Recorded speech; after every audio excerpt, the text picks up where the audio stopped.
ಶ್ರೀ ಪಿಪಿಡಿ ಕ್ಷೇತ್ರ ಬೆಟ್ಟದಾಸನಪುರ ಗ್ರಾಮ. ಧರ್ಮೋ ರಕ್ಷತಿ ರಕ್ಷಿತಃ ಸರ್ವೇ ಜನೋ ಸುಖಿನೋ ಭವಂತು. ಇಂದು ಶ್ರೀ ಪಿಪಿಡಿ ಕ್ಷೇತ್ರದ ಅಮ್ಮನವರ ಆಶೀರ್ವಾದಗಳೊಂದಿಗೆ ಕ್ಷೇತ್ರಕ್ಕೆ ಬಂದು ಅಮ್ಮನವರಿಗೆ ನಮಸ್ಕರಿಸಿ 69ನೇ ಸುತ್ತಿನ ಪಾದಯಾತ್ರೆಯನ್ನು ಕೈಗೊಳ್ಳಲಾಗಿರುತ್ತದೆ. ಪ್ರಸ್ತುತ ಶ್ರೀ ಪಿಪಿಡಿ ಕ್ಷೇತ್ರದ ಅಮ್ಮನವರುಗಳನ್ನು ನೆನೆಯುತ್ತಾ ಹಾಗೂ ಈ ಕ್ಷೇತ್ರದಲ್ಲಿರುವಂತಹ ನವಗ್ರಹ ವೃಕ್ಷ ಸಸ್ಯಗಳನ್ನು ನೆನೆಯುತ್ತಾ ಹಾಗೂ ಗೌತಮ ಕ್ಷೇತ್ರದ ಈ ಗ್ರಾಮದಲ್ಲಿ ನೆಲೆ ನಿಂತಿರುವ ಅನಾದಿ ಕಾಲದಿಂದಲೂ ಗ್ರಾಮಸ್ಥರ ಹಾಗೂ ಭಕ್ತಾದಿಗಳೆಲ್ಲರನ್ನು ಕಾಪಾಡುತ್ತಾ ಬರುತ್ತಿರುವಂತಹ ನಮ್ಮೂರಿನ ಗ್ರಾಮ ದೇವಸ್ಥಾನಗಳ ಗ್ರಾಮ ದೇವತೆಗಳನ್ನು ನೆನೆಯುತ್ತಾ ಈ 69ನೇ ಸುತ್ತಿನ ಪಾದಯಾತ್ರೆಯನ್ನು ಕೈಗೊಳ್ಳಲಾಗಿರುತ್ತದೆ. ಅಂದು ನನ್ನ ಮದುವೆಯ ದಿನ ನಮ್ಮ ಗುರು ಹಿರಿಯರು ಹಾಗೂ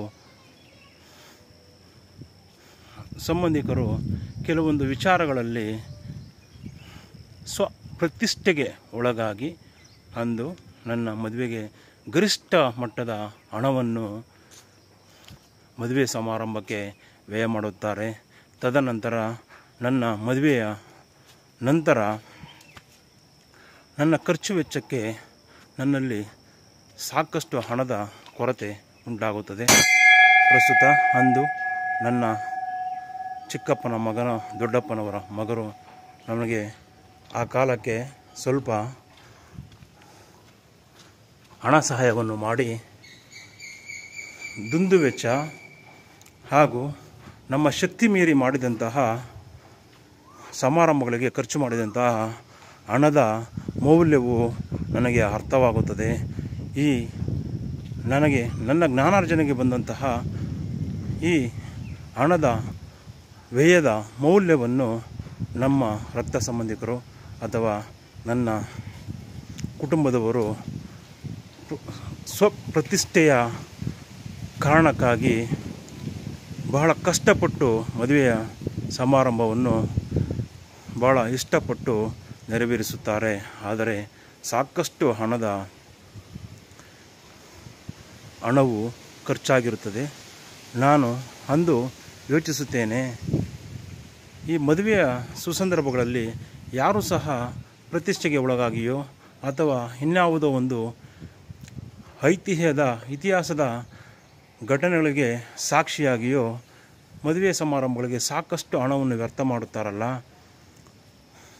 ಎಂದು ಭಾವಿಸಿ ನಾನು ಅಂದು ಬಹಳ ಕೆಲವೊಂದು ಐತಿಹಾಸಿಕ ನಿರ್ಧಾರಗಳನ್ನು ತೆಗೆದುಕೊಳ್ಳುತ್ತೇನೆ.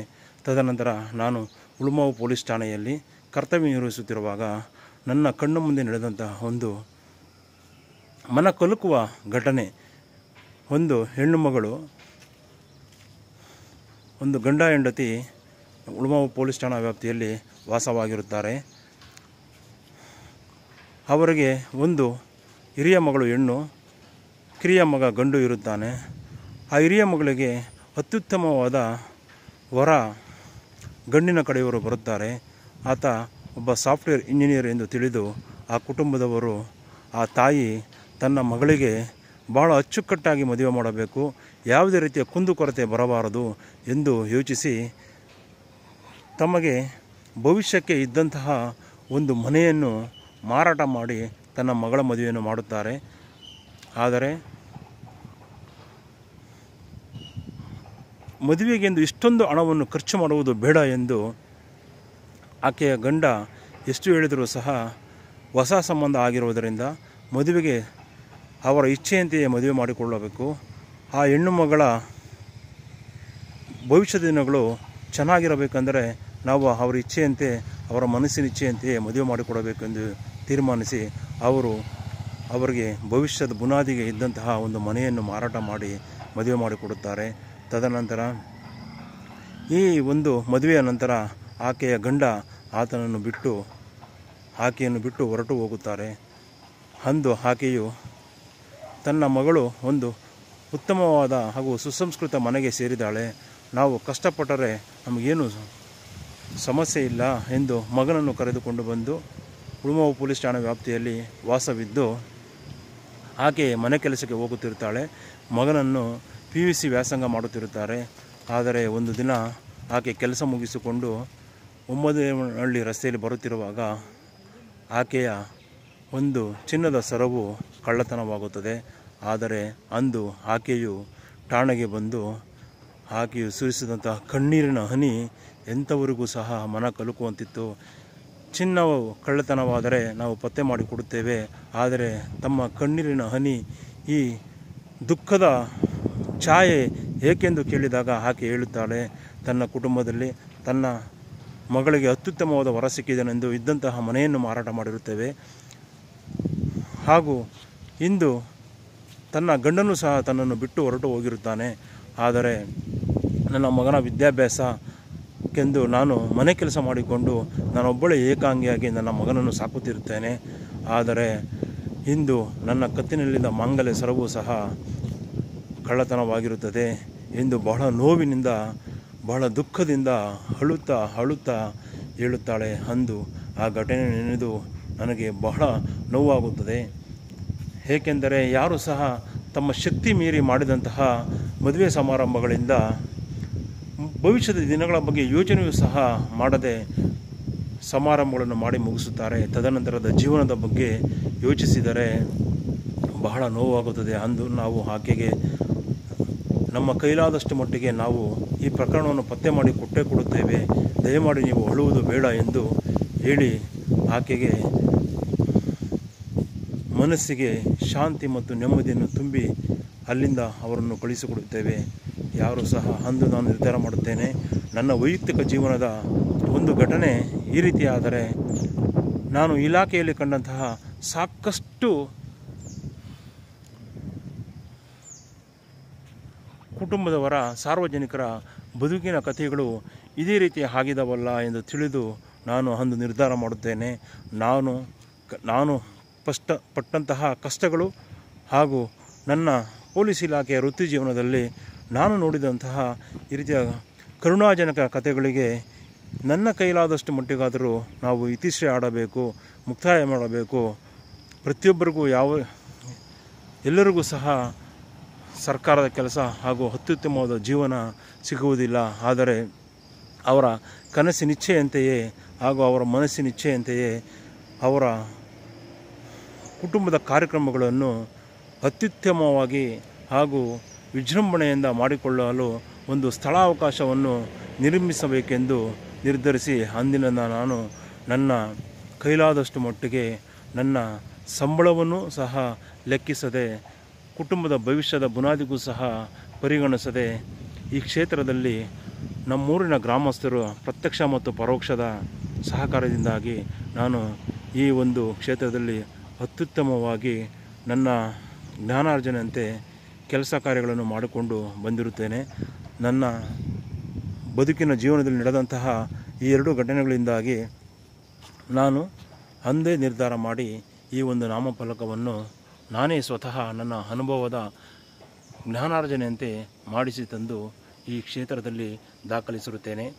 ಶ್ರೀ ಪಿಪಿಡಿ ಕ್ಷೇತ್ರ ಭಕ್ತಾದಿಗಳು ಸಮಾಜದ ಒಳಿತಿಗಾಗಿ ಶ್ರೀ ಪಿರಿಯ ಪಟಾಲಮ್ಮ ಗ್ರಾಮ್ಯ ಭಾಷೆ ಶ್ರೀ ಪಿರಿಯ ಪಟ್ಟಣದಮ್ಮ ದೇವಸ್ಥಾನದ ಆವರಣದಲ್ಲಿ ತಮ್ಮ ಕುಟುಂಬದ ಶುಭ ಕಾರ್ಯಗಳನ್ನು ಮಾಡಿಕೊಳ್ಳುವುದರ ಮುಖಾಂತರ ಅನಗತ್ಯ ದುಂದುವೆಚ್ಚಕ್ಕೆ ಕಡಿವಾಣ ಹಾಕುವುದರ ಜೊತೆಗೆ ಉಳಿತಾಯದ ಹಣವನ್ನು ತಮ್ಮ ಕುಟುಂಬದ ಭವಿಷ್ಯದ ಜೀವನೋಪಾಯಕ್ಕೆ ಬಳಸಿಕೊಳ್ಳಬೇಕಾಗಿ ಮನವಿ. ನಮ್ಮ ಶಕ್ತಿ ಮೀರಿ ಮಾಡಿದಂತಹ ಸಮಾರಂಭಗಳಿಂದ ಕುಟುಂಬದ ಭವಿಷ್ಯದ ದಿಕ್ಕು ಬದಲಾಗುತ್ತದೆ, ಸರಳತೆ ಇರಲಿ ಎಂಬ ನಾಮಫಲಕವನ್ನು ನಾನೇ ಸ್ವತಃ ಅರಕೆರೆ ರಸ್ತೆಯಲ್ಲಿರುವ ಜಾಫರ್ ಎಂಬುವವರಿಂದ ಹಾಗೂ ಈ ಒಂದು ಬರಹವನ್ನು ಬರೆದು ನನ್ನ ದೊಡ್ಡಪ್ಪನ ಮಗನವರಾದಂತಹ ಸೋಮಣ್ಣನವರ ಬಳಿ ವಿಚಾರ ಮಾಡಿದಾಗ ಅವರು ಸಹ ಕೆಲವೊಂದು ಇದರಲ್ಲಿ ಚರ್ಚಿಸಿ ವಿಮರ್ಶಿಸಿ ಕೆಲವೊಂದು ಪದಗಳನ್ನು ಬದಲಾಯಿಸಿ ಅತ್ಯುತ್ತಮವಾಗಿ ಇದೆ, ಇದನ್ನು ನಾಮಫಲಕವನ್ನು ಕ್ಷೇತ್ರದಲ್ಲೇ ಅಳವಡಿಸಿ ಎಂದು ತಿಳಿಸಿರುತ್ತಾರೆ. ಅದರಂತೆ ನಾನು ಈ ಕ್ಷೇತ್ರದಲ್ಲಿ ಶ್ರೀ ಪಿಪಿಡಿ ಕ್ಷೇತ್ರ ಶ್ರೀ ಪಿರಿಯಾಪಟ್ಟಣದಮ್ಮ ನೂತನ ದೇವಸ್ಥಾನದ ದೇವಮೂಲೆಗಾದಂತೆ ಇಲ್ಲಿ ನಾಮಫಲಕವನ್ನು ಹಾಕಿ ಅಂದು ಉದ್ಘಾಟನೆ ಮಾಡಿರುತ್ತೇನೆ. ಯಾರೂ ಸಹ ಅನ್ಯತಃ ಭಾವಿಸಬಾರದು. ಈ ವಿಡಿಯೋ ಚಿತ್ರೀಕರಣವನ್ನು ನೋಡಿದವರು ಪ್ರತಿಯೊಬ್ಬರೂ ಸಹ ಯಾವುದೇ ರೀತಿಯ ಪ್ರತಿಷ್ಠೆಗಳಿಗೆ ಒಳಗಾಗದೆ ತಮ್ಮ ಭವಿಷ್ಯದ ಭವಿಷ್ಯದ ದಿನಗಳನ್ನು ಅರ್ಥ ಮಾಡಿಕೊಂಡು ತಮ್ಮ ಭದ್ರ ಬುನಾದಿಯನ್ನು ಅರ್ಥ ಮಾಡಿಕೊಂಡು ಸಮಾರಂಭಗಳಿಗೆ ಹಣವನ್ನು ವಿನಿಯೋಗ ಮಾಡಬೇಕು. ಹಾಗೂ ಸಾಧ್ಯವಾದಷ್ಟು ಮಟ್ಟಿಗೆ ಈ ಕ್ಷೇತ್ರಕ್ಕೆ ಬಂದು ತಮ್ಮ ಶುಭ ಕಾರ್ಯಕ್ರಮಗಳನ್ನು ಮಾಡಿಕೊಳ್ಳುವುದರ ಮುಖಾಂತರ ಇಲ್ಲಿರುವಂತಹ ಪ್ರಕೃತಿಯ ತಾಣಕ್ಕೆ ಕೈ ಮುಗಿದು ಅಮ್ಮನವರ ಆಶೀರ್ವಾದವನ್ನು ಪಡೆದುಕೊಂಡು ತಮ್ಮ ಶುಭ ಸಮಾರಂಭಗಳನ್ನು ಭವಿಷ್ಯದ ದಿನಗಳಲ್ಲಿ ಮಾಡಿಕೊಂಡು ಹೋಗಬೇಕೆಂದು ಈ 69ನೇ ಸುತ್ತಿನ ಪಾದಯಾತ್ರೆಯ ಸುಸಂದರ್ಭದಲ್ಲಿ ಈ ಕ್ಷೇತ್ರದ ಭಕ್ತಾದಿಗಳು ಮತ್ತು ನಮ್ಮೂರಿನ ಗ್ರಾಮಸ್ಥರು ಮತ್ತು ಸಾರ್ವಜನಿಕರಲ್ಲಿ ಮನವಿ ಮಾಡುತ್ತಿದ್ದೇನೆ. ಯಾರೂ ಸಹ ನಮ್ಮ ಶಕ್ತಿ ಮೀರಿ ಯಾವುದೇ ಕಾರ್ಯಕ್ರಮಗಳನ್ನು ಮಾಡಬಾರದೆಂದು ಮತ್ತೊಮ್ಮೆ ಮಗದೊಮ್ಮೆ ಮನವಿ ಮಾಡಿಕೊಳ್ಳುತ್ತಿದ್ದೇನೆ. ಹಾಗೂ ಶ್ರೀ PPT ಕ್ಷೇತ್ರದ ಅಮ್ಮನವರ ಆಶೀರ್ವಾದವೂ ಸಹ ಇದೇ ಆಗಿರುತ್ತದೆ ಎಂದು ಭಾವಿಸಿ ಎಂದಿನಂತೆ ವಾಡಿಕೆಯಂತೆ 21 ಬಾರಿ ಪಾದಯಾತ್ರೆ ಸವಿನೆನಪಿಗಾಗಿ 21 ಬಾರಿ ಘಂಟಾನಾದ.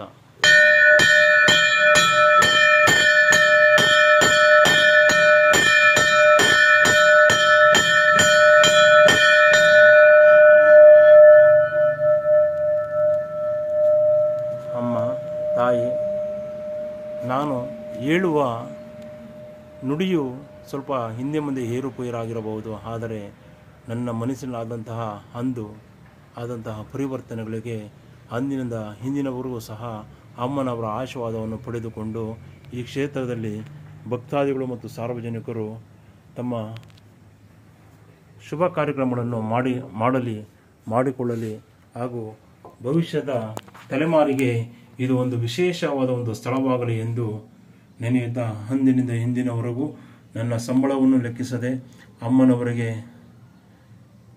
ಪೂಜೆ ಮಾಡುತ್ತಾ ಸೇವೆ ಮಾಡುತ್ತಾ ಇದುವರೆಗೂ ಈ ಒಂದು ಅಭಿವೃದ್ಧಿಯ ಹಂತಗಳನ್ನು ಮಾಡಿಕೊಂಡು ಬಂದಿರುತ್ತೇವೆ. ಸರ್ವರಿಗೂ ಸಹ ಶುಭವಾಗಲಿ ಎಂದು ಈ 69ನೇ ಸುತ್ತಿನ ಪಾದಯಾತ್ರೆಯಲ್ಲಿ ನಾ ಕಂಡಂತೆ 2 ನನ್ನ ವೈಯಕ್ತಿಕ ಘಟನೆ ಹಾಗೂ ಸಾರ್ವಜನಿಕರೊಬ್ಬರ ಘಟನೆಯನ್ನು ಈ 69ನೇ ಸುತ್ತಿನ ಪಾದಯಾತ್ರೆ ಸಂದರ್ಭದಲ್ಲಿ ಹೇಳಲು ಇಚ್ಛಿಸುತ್ತೇನೆ. ಧನ್ಯೋಸ್ಮಿ ಮಾತಾ, ಧನ್ಯೋಸ್ಮಿ. ಧರ್ಮ ಜ್ಯೋತಿ ಸದಾಕಾಲ ಬೆಳಗುತ್ತಿರಲಿ. ಧನ್ಯೋಸ್ಮಿ ಮಾತಾ, ಧನ್ಯೋಸ್ಮಿ.